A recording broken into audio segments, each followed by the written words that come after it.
ডুবন্ত জনপদে লাখ লাখ মানুষের হাহাকার। আগ্রাসী বন্যায় লন্ডভন্ড নোয়াখালী, ফেনী, কুমিল্লা সহ 11 জেলা, নতুন নতুন এলাকা প্লাবিত, যোগাযোগ বিচ্ছিন্ন বহু এলাকা।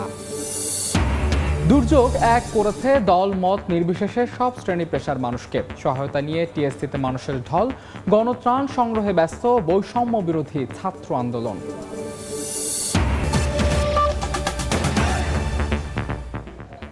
সময় সংবাদের সঙ্গে আছে আমি মাহাদি ইসলাম ধ্রুব।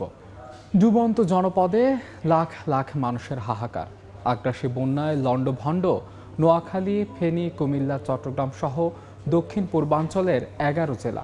প্লাবিত হচ্ছে নতুন নতুন এলাকা। পানিবন্দী হয়ে দুর্বিষহ জীবনযাপন করছেন অগণিত মানুষ। চলছে বেঁচে থাকার লড়াই। এদিকে স্মরণকালের ভয়াবহ বন্যায় কৃষি, মৎস্য ও প্রাণী সম্পদেরও ব্যাপক ক্ষয়ক্ষতি হয়েছে। ফেনী ও নোয়াখালীর বন্যা কবলিত এলাকা ঘুরে বিস্তারিত জানিয়েছেন আতাউর কাউসার।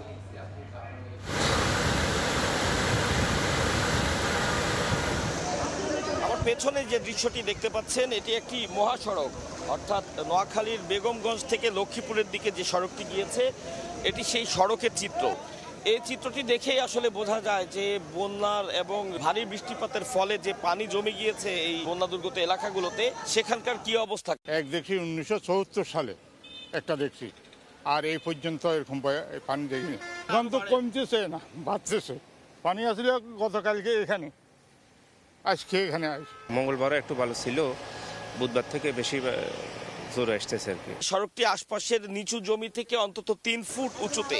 তো সেই 3 ফুট উঁচু সড়কটিতে যদি পানি জমে থাকে, সেক্ষেত্রে নিচের যে জমিগুলো আছে এবং নিচে যে বাসভবন বা অন্যান্য দোকানপাট আছে, সেগুলোর অবস্থা সহজেই অনুমেয়। আমরা দেখেছি যে গলা সমান পানি, এটি সেই নোয়াখালীর বেগমগঞ্জের কথা বলছি। হয়তো রোডে এতটুকু আছে, বাড়িতে মানুষের মাথার উপরেও চলে গেছে কোনো কোনো জায়গা।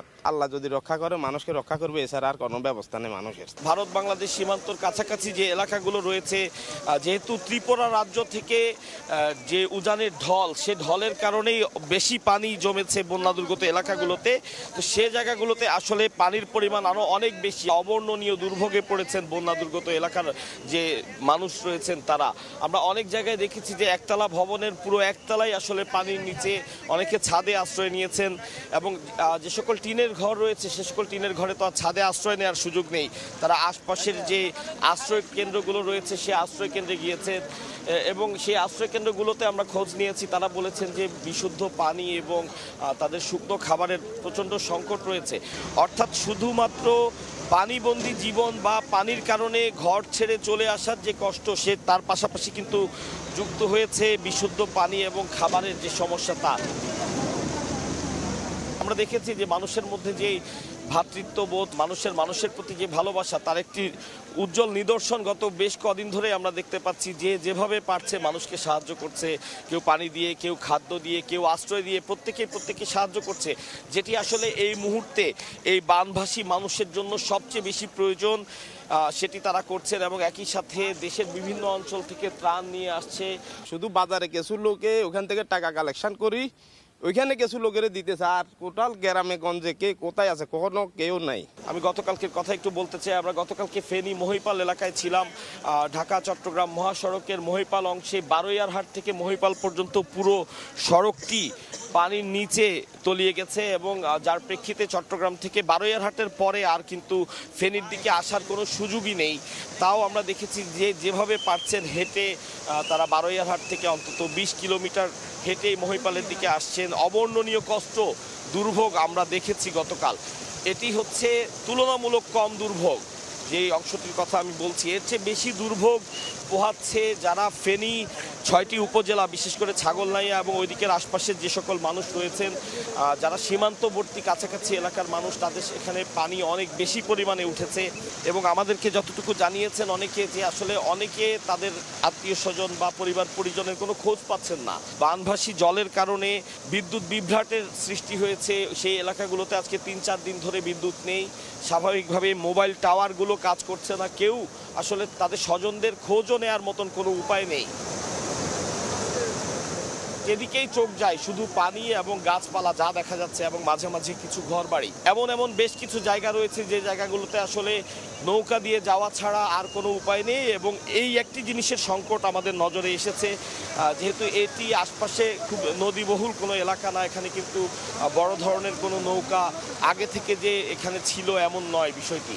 অনেককেই আমরা দেখেছি ঢাকা থেকে ট্রাকে করে নৌকা তারা ভাড়া করে নিয়ে আনছেন, এবং সেই নৌকা দিয়েই উদ্ধার কাজ চালাচ্ছেন, ত্রাণ কাজ চালাচ্ছেন। এবং আমরাও চেষ্টা করেছি যে কোনো একটি নৌকায় করে ভেতরে গিয়ে যতটুকু সম্ভব মানুষের দুর্ভোগ তুলে আনা যায়। তো আমরা দেখেছি যে এমন অনেক জায়গা আছে যেখানে নৌকা ছাড়া যাওয়ার কোনো উপায় নেই, যার কারণে সেই জায়গাগুলোতে যে সকল মানুষরা আটকে রয়েছেন অনেককেই সেই নৌকার অপ্রতুলতার কারণে তাদেরকে সেখান থেকে উদ্ধার করে আনা সম্ভব হয়নি। অনেকে বলছেন যে মূল সড়কের কাছাকাছি যারা আশ্রয় কেন্দ্রে আছেন বা যারা মূল সড়কের আশেপাশে কিছু বাসভবনে আটকা পড়েছেন তারা যত সহজে ত্রাণ পাচ্ছেন, যারা আরও ভেতরে অবস্থান করছেন তারা কিন্তু সেই ত্রাণটি অত সহজে পাচ্ছেন না।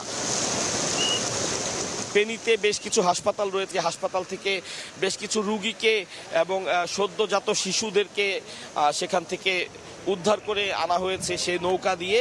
এবং আমরা দেখেছি সেনাবাহিনী, ফায়ার সার্ভিস এবং অন্যান্য যে সকল সরকারি সংস্থা বা বাহিনীগুলো রয়েছে তারা অক্লান্ত পরিশ্রম করছে। সেনাবাহিনীর হেলিকপ্টার দিয়ে সেই রিমোট প্লেস যেই প্লেসগুলো রয়েছে, যেসব জায়গায় আসলে নৌকা ছাড়া যাওয়ার কোনো সুযোগ নেই এবং নৌকার অপ্রতুলতার কারণে সেদিকে যাওয়া যাচ্ছে না, সেনাবাহিনী এক একটি বাসার ছাদের উপরে সেনাবাহিনীর হেলিকপ্টার থেকে ত্রাণ ফেলছে এবং লাইফ জ্যাকেট তারা ছুঁড়ে মারছেন। এভাবে করে তারা তাদেরকে যতটুকু সম্ভব সাপোর্ট দেওয়ার চেষ্টা করছেন। গ্রামাঞ্চলে যে রিমোট এরিয়াগুলো রয়েছে যেখানে দুর্গতরা রয়েছেন, যাদের কাছে আসলে পৌঁছানো যাচ্ছে না, তো যত বেশি সংখ্যক নৌকা যদি তারা আনেন সেক্ষেত্রে তারা কিন্তু তাদের কাছ পর্যন্ত পৌঁছাতে পারবেন। এই ছিল নোয়াখালীর এলাকার সর্বশেষ উপজেলা থেকে বন্যার সর্বশেষ তথ্য আমার কাছে। ফেনী সদর, পরশুরাম এবং সোনাগাজীতে এখনও হু হু করে বাড়ছে পানি। কোমর পানিতে দিন রাত কাটছে বানভাসীদের। তবে ফুলগাজী ও দাগনভূঞাতে পানি কমতে শুরু করলেও দুর্ভোগ কমেনি দুর্গতদের। বিস্তারিত জানাচ্ছেন রিপোর্টার আতিয়া সজল। স্মরণকালের ভয়াবহ বন্যা ফেনী জুড়ে শুরু হয়েছে। ফেনীর ফুলগাজী, পরশুরাম, ছাগলনাইয়া এবং বিভিন্ন জায়গায় শত শত মানুষের বিভিন্ন আহাজারি। তারা শুধু তাদের স্বজনদের সন্ধান পাচ্ছে না, সন্ধান না পেয়ে তারা দিক বিদিক ছুটতে আছে। রবিবার থেকেই কিন্তু মূলত বাঁধ ভেঙে পানি প্রবাহিত হতে থাকে পুরো জেলা জুড়ে, এবং এই যে পানি অব্যাহতভাবে ফেনীর ফুলগাজী, পরশুরাম দিয়ে একের পর এক লোকালয়ে প্রবাহিত হতে থাকে, সেই পানি কিন্তু আজ পর্যন্ত এখন বিভিন্ন নিম্নাঞ্চলে প্রবাহিত হচ্ছে।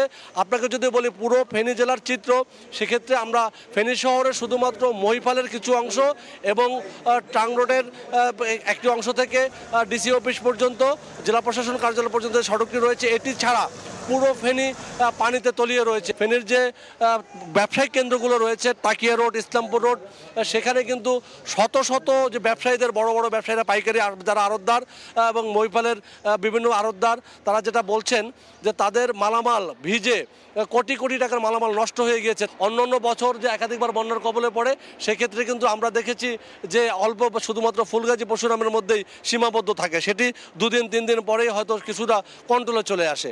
কিন্তু এবার দেখেছি সেটা পুরোটাই একটি ব্যতিক্রম চিত্র দেখাচ্ছে। দেখতে পাচ্ছেন মানুষের বাসাবাড়ির মধ্যে অনেকের যারা নিচতলার বিল্ডিংয়ে রয়েছে তাদের জানলার উপরে বা অর্ধেকের বেশি পানি হয়ে তাদের বাড়িঘরের চরম দুর্ভোগ তৈরি হয়েছে। সমন্বয় না করার কারণে এক জায়গায় অনেক ত্রাণ যাচ্ছে, অনেক উদ্ধারকর্মী যাচ্ছে, আবার কোনো কোনো জায়গায় কেউ পৌঁছাচ্ছেই না। এই কারণে স্থানীয় যেটা বলছেন যে এখন যত দ্রুত সম্ভব জেনারেটর দিয়ে মোবাইল নেটওয়ার্কটা চালু করা এবং বিদ্যুৎ সংযোগটা যতদূর সম্ভব এলাকাভিত্তিক চালু করা, সেই সাথে জেলা পর্যায় থেকে একটি কন্ট্রোল রুম খুলে যে যারা যেখান থেকে ত্রাণ দিতে আসছেন তারা যেন এগুলো ত্রাণ ঠিকমতো সঠিকভাবে সমভাবে বন্টনা সেটা ব্যবস্থা নেওয়া। সেই সাথে কিন্তু গতকাল থেকেই বাংলাদেশ সেনাবাহিনী কিন্তু হেলিকপ্টার উদ্ধার অভিযান চালাচ্ছে, এবং যদিও আবহাওয়াটা কিছুটা ভালো থাকার কারণে উদ্ধার অভিযানে কিছুটা জোর পাচ্ছে। আমাদের কোস্টগার্ডও কিন্তু এখানে উদ্ধার অভিযান চালাচ্ছে। সেই সাথে কিন্তু যেটা চালাচ্ছে স্থানীয় যেটা বলছেন সেটা পর্যাপ্ত নয়, তারা জানাচ্ছেন এটা আরও লজিস্টিক সাপোর্ট এবং ম্যান পাওয়ার উদ্ধারের জন্য আরও বেশি বাড়ানো দরকার। এই ছিল আমার কাছে ফেনীর বন্যা পরিস্থিতির সবশেষ। সচিবালয়ে বন্যা পরিস্থিতি নিয়ে ব্রিফিং করছেন দুর্যোগ ব্যবস্থাপনা ও ত্রাণ মন্ত্রণালয়ের অতিরিক্ত সচিব KM আলী। সরাসরি যাচ্ছি সেখানে। লক্ষ্মীপুরে 10 লক্ষ টাকা, 500 মেট্রিক টন চাল, 5 লক্ষ টাকা গোখাদ্য, 5 লক্ষ টাকা শিশু খাদ্য বাবদ। খাগড়াছড়িতে 10 লক্ষ টাকা, 500 মেট্রিক টন চাল। কক্সবাজারে 20 লক্ষ টাকা 500 মেট্রিক টন চাল, 5 লক্ষ টাকা শিশু খাদ্য এবং 5 লক্ষ টাকা প্রাণী খাদ্য বাবদ দেওয়া আছে। সর্বমোট এই 11টা জেলাতে 3,52 লক্ষ নগদ টাকা, 20,150 মেট্রিক টন চাল, 15,000 প্যাকেট শুকনা খাবার, 35 লক্ষ টাকা শিশু খাদ্য বাবদ এবং 35 লক্ষ টাকা গোখাদ্য বাবদ আমরা পাঠিয়ে দিয়েছি। আর জেলাগুলোতে কাজ করছে বৈষম্য বিরোধী ছাত্র আন্দোলন যারা সমন্বয়ক রয়েছেন তারা, স্থানীয় জনসাধারণ, সেনাবাহিনী, নৌবাহিনী, মেডিকেল টিম, এছাড়া ফায়ার সার্ভিস, সিভিল ডিফেন্স এবং অন্যান্য যারা এখান থেকে স্বেচ্ছাসেবক বৃন্দ আছেন তারা একসাথে সমন্বিতভাবে কাজ করছেন। আর আমাদের যে কন্ট্রোল রুমের কথা যেটা আপনারাও দিয়েছেন টিভি টেলপে, যে সার্বক্ষণিক খোলা রয়েছে। আর ফেনী, নোয়াখালী, চট্টগ্রাম, ব্রাহ্মণবাড়িয়া, কুমিল্লা, হবিগঞ্জ, লক্ষ্মীপুর জেলায় যে আছে বন্যা কার্যক্রম আছে, এমনি ব্যবস্থাপনা কার্যক্রম আছে, সেখানে নৌবাহিনী, সেনাবাহিনী, civil service, fire service, civil defence force, তারপর কোস্টগার্ড, ছাত্র প্রতিনিধিগণ, বিজিবি সবাই জেলা পরিষদে সমন্বিতভাবে কাজ করছেন। আর ফেনীতে একটা ফিল্ড হাসপাতাল প্রস্তুত করা হয়েছে, সেখানে সেনাবাহিনী এবং সিভিল সার্জন কার্যালয়ের যে ডাক্তার আছে সমন্বিতভাবে যারা বন্যা পীড়িত তাদেরকে চিকিৎসা দেওয়া হচ্ছে। আর আমাদের এই মন্ত্রণালয়ের দায়িত্ব নিয়োজিত মাননীয় উপদেষ্টা তিনি এই মুহূর্তে ফেনীতে অবস্থান করছেন এবং ওখান থেকে ওই অঞ্চলের সব কিছু পরিদর্শন করছেন এবং পরিবীক্ষণ করছেন ওখানে সরেজমিনে উপস্থিত থেকে। আর ফেনীতে একটা ভিসেট চালু আছে, আপনারা জানেন যে এই সময়ে ওখানের সাথে যোগাযোগ বিচ্ছিন্ন হয়ে গেছিলো, ভিসেট চালু করে এখন যোগাযোগ মোটামুটি আমরা করতে পারছি। এই ছিল আমাদের তরফ থেকে, আপনাদের যদি কিছু বলার। আচ্ছা, আর বন্যা পরিস্থিতি যদি বলেন সেটা হলো আগামী 24 ঘন্টায় বন্যা পরিস্থিতি উন্নতি হবে, এরকম আমাদের পূর্বাভাস রয়েছে। আমি তথ্য আকারে বলি, সেটা আবহাওয়া সংস্থার সঙ্গে তথ্য অনুযায়ী আগামী 24 ঘন্টায় দেশের উত্তর পূর্বাঞ্চল এবং তৎসংলগ্ন উজানে ভারী বৃষ্টিপাতের সম্ভাবনা নেই। এই সময়ে মৌলভীবাজার, হবিগঞ্জ জেলার মনু, খোয়াই, ধলাই নদী এবং সংলগ্ন এলাকা বন্যা পরিস্থিতির উন্নতি হবার সম্ভাবনা রয়েছে। আর আবহাওয়ার তথ্য অনুযায়ী আগামী 24 ঘন্টায় দেশের দক্ষিণ পূর্বাঞ্চল এবং তৎসংলগ্ন উজানে ভারী বৃষ্টিপাতের সম্ভাবনা নেই। এই সময় এই অঞ্চলে ফেনী, কুমিল্লা, চট্টগ্রাম জেলাসমূহের মহুরী, ফেনী, গোমতী, হালদা এই নদীগুলোর বন্যা পরিস্থিতি উন্নতি হবে আশা করা যাচ্ছে। সচিবালয়ে বন্যা পরিস্থিতি সংক্রান্ত ব্রিফিং করছেন দুর্যোগ ব্যবস্থাপনা সংক্রান্ত অতিরিক্ত সচিব, সরাসরি যুক্ত ছিলাম সেখানে। বন্যা পরিস্থিতির সবশেষ খবর জানাতে এই মুহূর্তে ফেনীর দাউন ভূঁইয়া এলাকায় আছেন রিপোর্টার আতাউর কাউসার, কুমিল্লা সদর উপজেলার আমরাতলী এলাকায় আছেন সহকর্মী ইস্তিয়াক আহমেদ। সরাসরি শুরুতেই যাচ্ছে কাউসারের কাছে। কাউসার, আমি এই মুহূর্তে আছি দাগনভূঞা চুঙ্গারপুর এলাকায় এবং এই জায়গাটিতে গতকালকেও আমি এসেছিলাম, সে সময় এখানে পানি ছিল 1 হাঁটু পরিমাণ। এখন কিন্তু দেখাই যাচ্ছে যে সেই পানিটি বেড়ে কোমর পরিমাণ হয়েছে, অর্থাৎ এক রাতের মধ্যে এদিকের পানি অনেক পরিমাণে বেড়েছে। এবং এই মুহূর্তে আমি আছি মহাসড়ক অর্থাৎ নোয়াখালী ফেনী মহাসড়কের কাছে, যে কারণে এইখানে পানিটা কম থাকলেও এর ভেতরে যতটুকু ভেতরে যাওয়া যায় ততটুকু কিন্তু পানির পরিমাণ অনেক বেশি। এবং যেটি আমরা সকাল থেকে বলছিলাম যে কিছু কিছু জায়গায় 1 গলা পরিমাণ পানিও আছে। সব মিলিয়ে অত্যন্ত করুণ একটি পরিস্থিতি এখানে বিরাজ করছে। আপনারা দেখতে পাচ্ছেন যে যারা অসুস্থ এবং বয়স্ক মানুষ তাদেরকে আনা হচ্ছে এভাবে কলা গাছের ভেলা তৈরি করে তাতে উঠিয়ে তাদেরকে আনা হচ্ছে। আমরা দেখেছি বেশ কিছু অসুস্থ মানুষকে ইতিমধ্যে সেখান থেকে রেস্কিউ করে এনেছেন তাদের পরিবারের লোকজন। কিছু ছোট শিশুও তাদের সাথে ছিল, এমনটিও আমরা দেখেছি। বয়স্ক একজন বৃদ্ধ এই মাত্রই একটি ভেলায় করে তাকে এখানে আনা হয়েছে, এখন নিরাপদ আশ্রয়ে নেওয়া হচ্ছে। অর্থাৎ যে বিষয়টি সকাল থেকে বলছিলাম যে ফেনীর অবস্থা যেমনটা ভয়াবহ, এখন কিন্তু নোয়াখালীর বেশ কিছু অঞ্চলও এবং ফেনীর দাগনভূঞা, আমি এই মুহূর্তে যেটি আছি নোয়াখালীর শেষ সীমানা এবং সেটি ফেনীরও শেষ সীমানা দাগনভূঞা উপজেলা, এখানেও পরিস্থিতি বেশ করুণ। এবং অনেকেই বলছেন যে গত মঙ্গলবারের পর থেকেই পানির পরিমাণ আস্তে আস্তে বেড়েছে এবং গত রাতেও পানির পরিমাণ আরও বেড়েছে। অর্থাৎ এখানে অন্যান্য বেশ কিছু জায়গায় আমরা খবর পাচ্ছিলাম যে পানি আগের মতোই আছে বা কিছু কিছু জায়গায় পানি কমতে শুরু করেছে, কিন্তু এই জায়গাটিতে গত রাত থেকে পানির পরিমাণ বাড়ছে।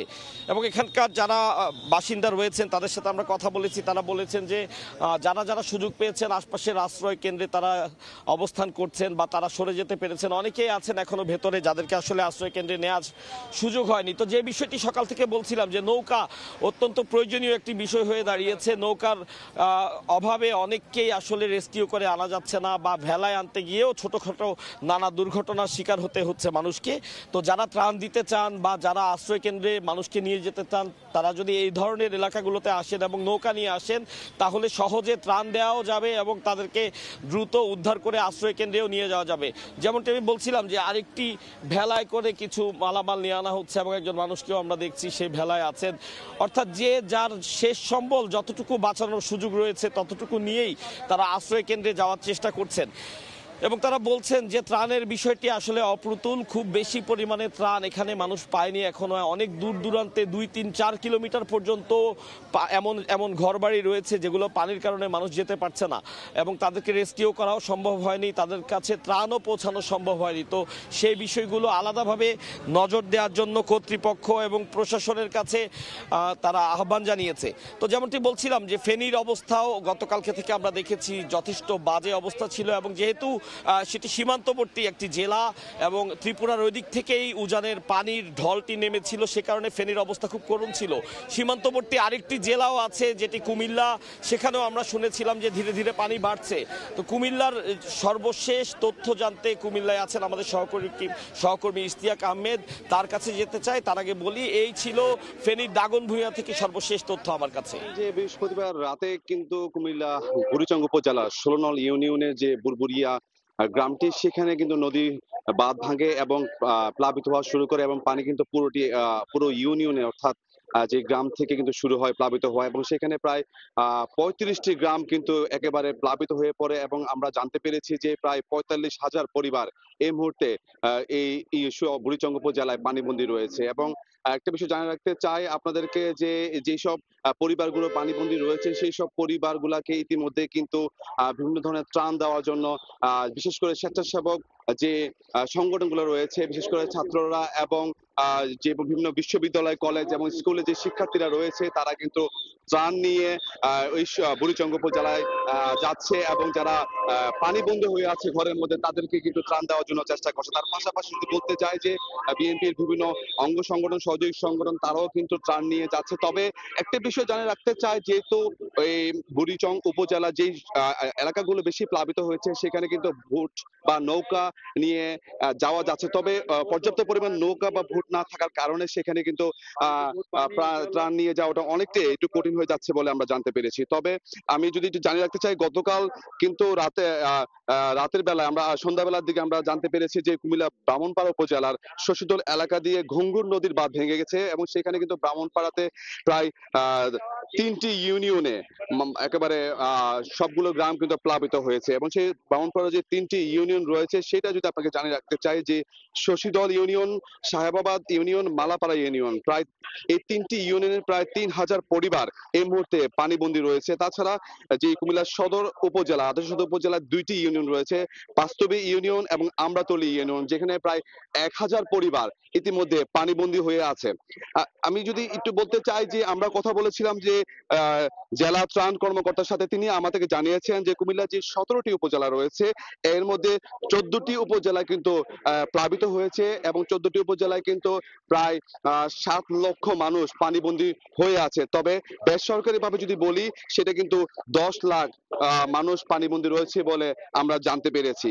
সবকিছু বলা যায় যে এই মুহূর্তে যে বুড়িচং এবং ব্রাহ্মণপাড়ার অবস্থা কিন্তু খুবই ভয়ঙ্কর এবং ভয়াবহ পরিস্থিতি দেখা গিয়েছে এবং বন্যার পরিস্থিতি কিন্তু মারাত্মক রূপ ধারণ করেছে। এবং আমি জানিয়ে রাখতে চাই, বিশেষ করে বিভিন্ন স্কুল, কলেজ এবং বিশ্ববিদ্যালয়ে যারা শিক্ষার্থীরা রয়েছে তারা কিন্তু ট্রাকে করে করে যারা বন্যায় কবলিত বা বন্যায় যারা পানিতে আটকে রয়েছে তাদের কিন্তু ত্রাণ দেওয়ার জন্য তারা যাচ্ছে। তবে একটা বিষয় জানিয়ে রাখতে চাই, বুড়িচং উপজেলার কিছু কিছু এলাকা রয়েছে যেটা অনেকটাই দুর্গম, সেখানে কোনোভাবে পৌঁছানো যাচ্ছে না। সেখানে কিন্তু বেশ কিছু পরিবার অর্থাৎ ওখানে পানিবন্দী হয়ে আছে এবং তারা কিন্তু ওই পরিমাণে খাবার অথবা কোন ধরনের বিশুদ্ধ পানি বা খাবার চাইলেন তারা কিন্তু কিছুই পাচ্ছে না, কারণ তারা একেবারে বলা যায় তারা কিন্তু একেবারে যে যারা সেবক রয়েছে বা সংগঠনগুলো রয়েছে যারা ত্রাণ নিয়ে যাচ্ছে তারা কিন্তু নৌকা দিয়ে বা বোট দিয়ে ওই জায়গাগুলোর মধ্যে পৌঁছতে পারছে না।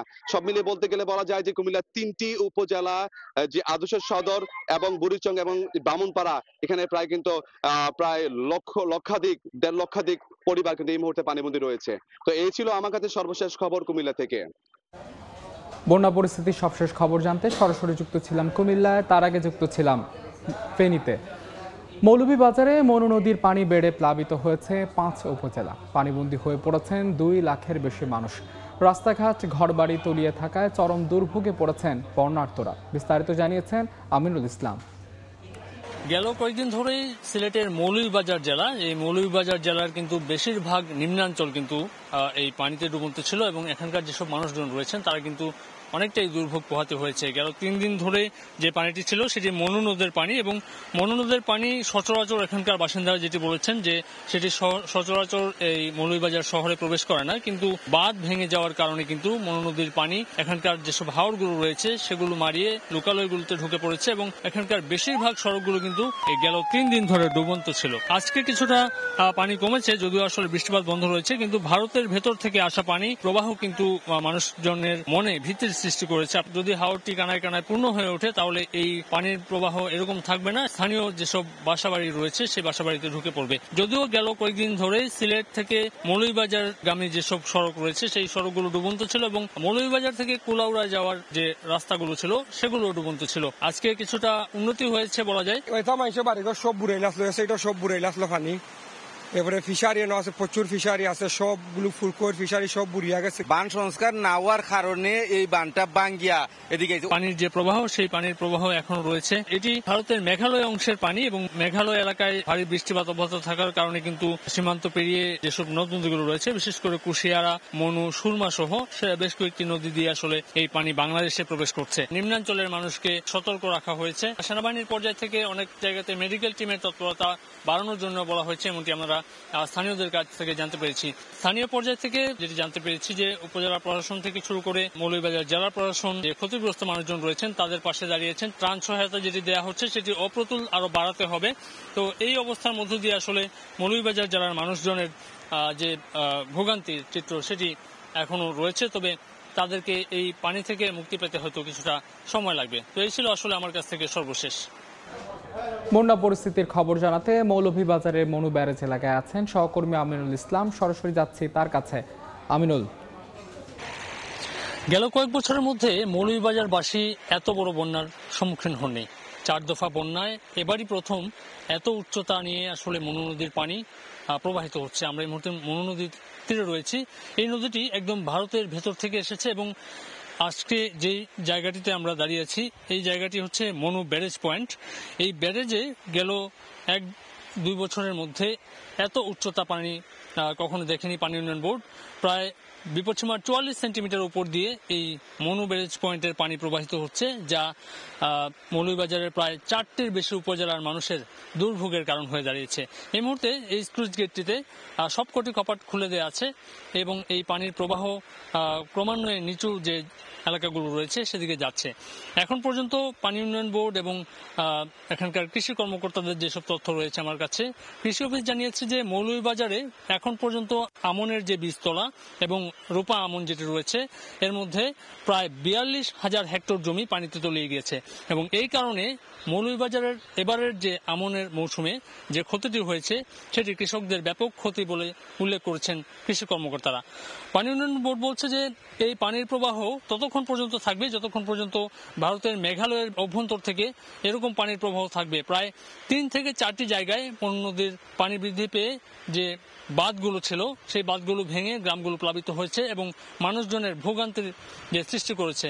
এখন পর্যন্ত যে কৃষি অফিস এবং পানি উন্নয়ন বোর্ডের তাদের পর্যায় থেকে তারা পর্যবেক্ষণ করছেন বেশ কয়েকটি এলাকায় এবং স্থানীয় প্রশাসন বলছে যে আশ্রয় কেন্দ্রগুলোতে মানুষ যারা আশ্রয় নিয়েছেন তাদেরকে খাবার সহযোগিতার পাশাপাশি তাদের যে চিকিৎসা সেবা মেডিকেল টিমেও তৎপর রয়েছে এবং আপনারা জানেন যে সেনাবাহিনী এই মুহূর্তে বেশ কিছু এলাকায় বন্যা কবলিত অংশ থেকে মানুষদের উদ্ধারে কাজ করছে এবং এই অবস্থা শুধুমাত্র ফেনী এবং দেশের 12টি জেলার মতো সিলেটের যে এলাকাগুলো রয়েছে, বিশেষ করে মৌলভীবাজার অংশ ফেনী এলাকার মতোই কিন্তু উদ্ধার তৎপরতায় কাজ করছে সেনাবাহিনীর পাশাপাশি অন্যান্য যেসব বাহিনী। আপনারা জানেন পুলিশরা কাজে যোগ দেওয়ার পরপরই কিন্তু নতুন এই যে বন্যা কবলিত অংশগুলো থেকে মানুষদের উদ্ধারে পুলিশের সদস্যদের আমরা দেখেছি তারা কাজ করছেন, এবং এখানকার যে স্থানীয় প্রশাসন তারা কিন্তু তাদের পর্যায় থেকে সহযোগিতা করছেন মানুষকে। এই ছিল আসলে আমার কাছে মৌলভীবাজারের যে বন্যা কবলিত অংশের মানুষের দুর্ভোগের খবর।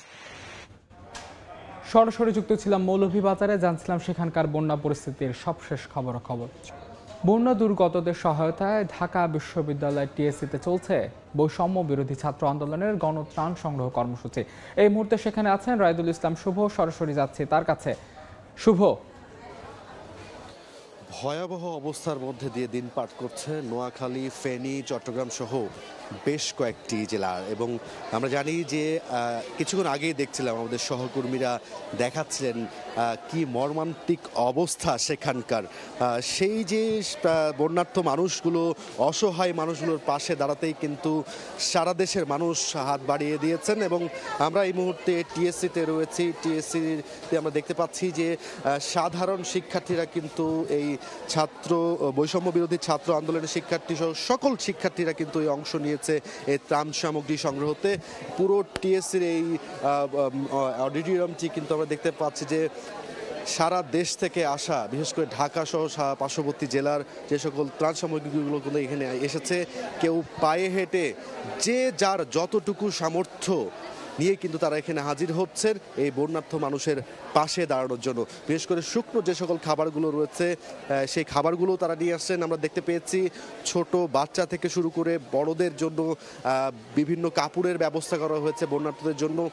সেটি মাঠে এখন তাদের কার্যক্রম চলছেন এবং আমরা দেখতে পাচ্ছি শিক্ষার্থীরা হাতে হাতে করে কিন্তু যেই ত্রাণগুলো আসছে, যারা নিয়ে আসছেন তারা কিন্তু ঘরের দিকে নিয়ে যাচ্ছে। ঘরে আসলে সেখানে সেই ত্রাণগুলো বিভিন্ন একটি প্যাকেটিং করে পাঠানোর জন্য কিন্তু সেই সামগ্রীগুলো প্রস্তুত করা হচ্ছে। আমরা জানি যে সকালে বৈষম্য বিরোধী ছাত্র আন্দোলনের যে শিক্ষার্থীরা ছিলেন তাদের সাথে আমরা কথা বলেছি। তারা যেমনটি বলছেন গতকাল থেকে কিন্তু এখন পর্যন্ত প্রায় 1.5 কোটি টাকার মতো অনুদান তারা সংগ্রহ করেছে এবং সাধারণ মানুষরা কিন্তু ব্যাপক হারে সাড়া দিচ্ছেন এই তাদের বন্যার্থদের মাসে দাঁড়ানোর জন্য। এবং আমরা দেখতে পেয়েছি যে এই যে বিশেষ করে একটি মুড়ির প্যাকেট হাতে নিয়ে আসছেন, কেউ বিস্কিটের প্যাকেট হাতে নিয়ে আসছেন, কেউ একজন রিক্সাওয়ালাকেও আমরা দেখেছি যিনি কিনা আসলে তার যে সামর্থ্য সেই সামর্থ্যটুকু নিয়ে বন্যার্থদের পাশে দাঁড়িয়েছে। এই যে একটি দেশে ক্রান্তি মুহূর্ত চলছে, বিশেষ করে দক্ষিণাঞ্চলে যে সকল জেলাগুলো ভয়াবহ চিত্র আমরা বিভিন্ন গণমাধ্যম সহ সামাজিক মাধ্যমগুলোতে দেখতে পাচ্ছি যে তারা কি ভয়ঙ্কর একটি অবস্থার মধ্যে পার করছে। সেই অবস্থাতে কিন্তু কেউ আর ঘরে বসে নেই। যারা সেখানে পারছেন না উপস্থিত হতে, তারা আসলে এই যে ঢাকা বিশ্ববিদ্যালয় সহ বিভিন্ন জায়গাতে বিভিন্ন সংগঠন করে তারা ত্রাণগুলো সংগ্রহ করছেন এবং সেই বন্যার্থদের মাঝে পৌঁছে দেওয়ার চেষ্টায় অক্লান্ত পরিশ্রম করে যাচ্ছেন। তো সবকিছু মিলিয়ে টিএসসি থেকেই ছিল আমার কাছে সবশেষ। চট্টগ্রামে বন্যায় ডুবেছে 9 উপজেলা। এখন পর্যন্ত 5 জনের মৃত্যুর খবর পাওয়া গেছে। এই মুহূর্তে চট্টগ্রামের ফটিকছড়িতে আছেন রিপোর্টার শফিকুল আলম, সরাসরি যাচ্ছে তার কাছে। শফিক, সবাই হাতে হাত মিলিয়ে কিন্তু বন্যার্থীদের পাশে দাঁড়িয়েছে বিভিন্ন সংগঠন এবং বিশ্ববিদ্যালয়ের শিক্ষকরাও কিন্তু হাতে হাত রাখে দাঁড়িয়েছেন। এই মুহূর্তে চট্টগ্রাম বিশ্ববিদ্যালয়ে যে মৃত্তিকা বিজ্ঞান বিভাগের শিক্ষার্থীরা এবং শিক্ষকরা রয়েছেন এবং চট্টগ্রামের ফটিকছড়ি স্টুডেন্ট অ্যাসোসিয়েশনের যে চট্টগ্রাম বিশ্ববিদ্যালয়ের যে শিক্ষার্থীরা তারা কিন্তু একটি গ্রুপ হয়ে বিভক্ত হয়ে কিন্তু তারা ত্রাণ সামগ্রী তারা বিভিন্ন জায়গায় বিতরণ করছেন। একটু যে আমরা সামনে একটু শিক্ষকের সাথে একটু কথা বলার চেষ্টা করি, আমরা ছবিতে চলবে। স্যার, একটু কথা বলার চেষ্টা করি, আপনারা চট্টগ্রাম বিশ্ববিদ্যালয়ের পক্ষ থেকে কি পণ্যগুলো দেওয়া হচ্ছে, কি সেবা দেওয়া হচ্ছে? আসলে আমরা চিটাগাং ইউনিভার্সিটির মৃত্তিকা বিজ্ঞান বিভাগের আমরা ছাত্রছাত্রী প্লাস শিক্ষকরা এসেছি। এখানে আমরা শুকনো খাবার নিয়ে আসছি, সেটা হচ্ছে চিরা আছে, আমাদের গুড় আছে, প্লাস আমাদের ব্রেড আছে, বিস্কিট আছে। এটার পাশাপাশি আমাদের এখানে মোমবাতি আছে, লাইটার আছে, তারপরে সাবান আছে, আমাদের এখানে ফিটকিরি আছে যাতে পানি পিউরিফিকেশন করে পানি খেতে পারে সেটা। আর আমরা কিছু শুকনো কাপড় চোপড়ও নিয়ে আসছি এটা আর কি। হ্যাঁ স্যার, এই বিপদের সময় ওষুধও দিচ্ছি আমরা, আপনার নাপা এক্সট্যান্ড, তারপরে হলো যে পেটের পীড়ার জন্য ফ্লাজিল 400 গ্রাম, এমোডিস 2 রকমের ঔষধ দিয়েছে, খাবার স্যালাইন দিচ্ছি। আমরা প্রায় 10-11টা আইটেম আমাদের প্রতি ইয়াতে। আচ্ছা, সাবেক ফটিকছড়ি স্টুডেন্ট অ্যাসোসিয়েশনের সভাপতি এবং যে কোটা আন্দোলনের অন্যতম সমগ্রদের মধ্যে যারা জড়িত হয়েছে তাদের একজনের সাথে কথা বলার চেষ্টা করব। আসলে ভাই, আপনারা কি কি সেবা দিচ্ছেন এবং পুনর্বাসনের জন্য কি কি পরিকল্পনা আছে একটু? ধন্যবাদ। ফটিকছড়ি স্টুডেন্ট অ্যাসোসিয়েশন পক্ষ থেকে আসলে বন্যার ব্যাপারে আমরা প্রথম থেকে একটা ভালো প্রিপারেশন নিয়েছিলাম। এর মধ্যে আমরা প্রায় 30-40টা টিমের সাথে আমরা একসাথে একযোগে কাজ করেছি। বিভিন্ন জায়গায় প্রত্যন্ত অঞ্চলে দুর্যোগপূর্ণ এরিয়ার মধ্যে আমরা ত্রাণ সামগ্রী বিতরণ করেছি এবং এর সাথে সাথে আমাদের চট্টগ্রাম বিশ্ববিদ্যালয়ে আমার ডিপার্টমেন্ট মৃত্তিকা বিজ্ঞান বিভাগ সহ বিভিন্ন ডিপার্টমেন্টের শিক্ষার্থীরা আমাদের সাথে একযোগে ত্রাণ কার্যক্রম চালাচ্ছেন এবং এর পরবর্তী বন্যা পরবর্তী আমরা আরও কিছু বিষয় নিয়ে আমরা কাজ করব। সেটা হচ্ছে পুনর্বাসন এবং হচ্ছে যে মহামারী বা পানিবাহিত যেসব রোগ সেগুলো নিয়ে কাজ করার প্ল্যান আছে। এবং যারা আসছে তাদেরকে ধন্যবাদ। আমরা আসলে বিভিন্ন সংগঠনের পক্ষ থেকে যেভাবে দেওয়া হচ্ছে, চট্টগ্রাম বিশ্ববিদ্যালয়ের শিক্ষকদের পক্ষ থেকে এবং স্টুডেন্টের পক্ষ থেকে, ফটিকছড়ি স্টুডেন্টের পক্ষ থেকে বিভিন্ন ত্রাণ সামগ্রী এখানে বিতরণ করা হচ্ছে। তো এই ছিল আমার কাছে আসলে সর্বশেষ তথ্য। সরাসরি যুক্ত ছিলাম চট্টগ্রামে, জানছিলাম সেখানকার বন্যা পরিস্থিতির সবশেষ খবরাখবর। কাপ্তাই হ্রদের পানি বেড়ে যাওয়ায় ডুবে গেছে সিম্বল অফ রাঙামাটি খ্যাত ঝুলন্ত সেতু। ঝুঁকি এড়াতে বন্ধ করে দেওয়া হচ্ছে পর্যটক পারাপার। বিস্তারিত জানাতে সেখান থেকে সরাসরি যুক্ত হচ্ছেন রিপোর্টার হেফাজত সবুজ, যাচ্ছে তার কাছে। হেফাজত, রাঙামাটির যে আইকন ঝুলন্ত সেতু, সেই ঝুলন্ত সেতুটি আজকে 2 দিন যাবত পানিতে নিমজ্জিত আছে। যার কারণটি হচ্ছে যে এখানে গত 7 দিন যে টানা বৃষ্টি হয়েছে, বৃষ্টির পরে আপনার উজান থেকে নেমে আসা পানি, এই পানির ফলে আসলে কাপ্তাই হ্রদের পানি বৃদ্ধি পাওয়াতে এই সেতুটি এখন তলিয়ে আছে। এই সেতু তলিয়ে যাবার কারণে এখানে আসলে ব্রিজে পর্যটক চলাচলের উপরে নিষেধাজ্ঞা জারি করেছে। আপনারা দেখতে পাচ্ছেন যে বিভিন্ন স্থান থেকে পর্যটকরা এই যে বোট নিয়ে এসেছেন, তারা আসলে এখানে এসে মোটামুটি একটু ঘুরে দেখছেন। কিন্তু আমরা কথা বলেছিলাম কিছুক্ষণ আগে কয়েকজন পর্যটকের কাছে, তারা যেটা আমাদেরকে বলেছেন যে এত দূর দূরান্ত থেকে প্রচুর কষ্ট করে তারা রাঙামাটিতে এসেছেন এই ঝুলন্ত সেতুটি দেখার জন্য। ঝুলন্ত সেতু দেখতে না পেয়ে তারা এক ধরনের হতাশা এবং ক্ষোভ জানিয়েছেন যে প্রতি বছরই এই সেতুটি এভাবে ডুবে যাচ্ছে। তো কর্তৃপক্ষ আসলে এই বিষয়ে নজর দেওয়া উচিত, না হলে রাঙামাটি পর্যটনের যে সুনাম আছে সেটি আসলে ধীরে ধীরে নষ্ট হবে এবং আগ্রহ হারাবে পর্যটকরা। আমরা এখানে কথা বলেছিলাম স্থানীয় যারা বোট চালক আছেন, তারাও আসলে বলেছেন যে যেহেতু সেতু ডুবে গেছে সেহেতু এই ঘাটে আর তেমন কোনো পর্যটক আসছেন না। পর্যটক না আসার কারণে তাদের বোটগুলো এখন অলস ঘাটে পড়ে আছে, তাতে তাদের আসলে আয় রোজগার একেবারেই বন্ধ হয়ে গেছে। এখানে একটি কথা বলে রাখি, 1986 সালে বাংলাদেশ পর্যটন কর্পোরেশন 325 ফিট দৈর্ঘ্যের এই সেতুটি তৈরি করেন এবং এই সেতুটি রাঙামাটির পর্যটনের শিল্পের একটি আইকন হিসেবে এখন পরিচিতি লাভ করেছে। তো যে চলমান ঢলের কারণে এখানে যে সেতু ডুবে গেছে, এই ছিল আমার কাছে সর্বশেষ। সরাসরি যুক্ত ছিলাম কাপ্তাই হ্রদে, জানছিলাম সেখানকার বন্যা পরিস্থিতির সবশেষ খবরাখবর। এ পর্যায়ে শীর্ষ সংবাদগুলো জানিয়ে দিচ্ছে আরেকবার।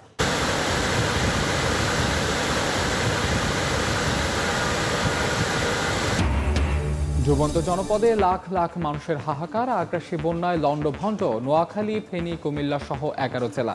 কিছু জায়গা থেকে পানি নামলেও দুর্বিষহ জীবনযাপন। দুর্যোগ এক করেছে দলমত নির্বিশেষে সব শ্রেণী পেশার মানুষকে। সহায়তা নিয়ে টিএসসিতে মানুষের ঢল, গণত্রাণ সংগ্রহে ব্যস্ত বৈষম্য বিরোধী ছাত্র আন্দোলন।